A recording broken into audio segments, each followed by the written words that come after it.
Let's talk about this. Tonight, Charlotte-Mecklenburg Schools fast-tracking a controversial policy change to get in line with a new state law. Democratic Governor Roy Cooper vetoed Senate Bill 49, also called the Parents' Bill of Rights, but was eventually overridden by the Republican majority in the General Assembly.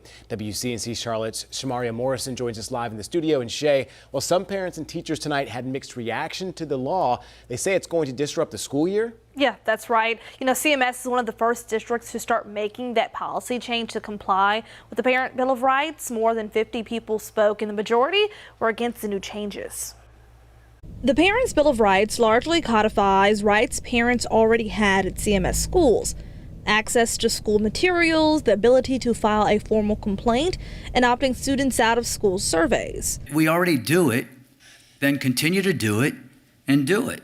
But for years, I have unsuccessfully tried to get information about my child, what she's learning, the type of studies, the books, the tests. The most controversial portion of the bill bans most sexual education topics for kids in kindergarten through the 4th grade. And some people may think that they are too young to hear these things. However, I would say that if one of their friends has 2 dads, that they're not too young to hear that they have 2 dads.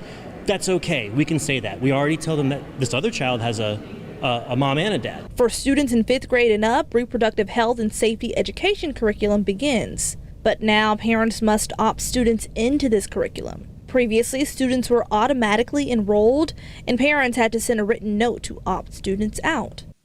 The other controversial portion of the bill requires the school to tell parents when a child requests a change to their name or pronouns. For example, a child named Alexandria wanting to be called Alex in school needs parent consent. A child wanting to go by they, them also needs parental consent. I'm really concerned about what's going to happen for our youth, especially our LGBTQ youth.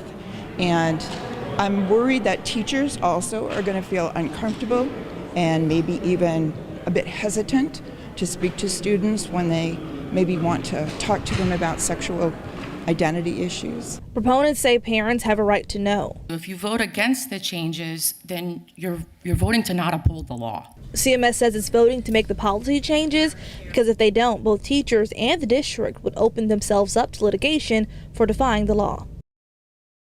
All right, Shay, I know there was a lot talked about there, but CMS officials also spoke about vacancies before the school year starts. How many teachers are they going to be short on the first day of school upcoming?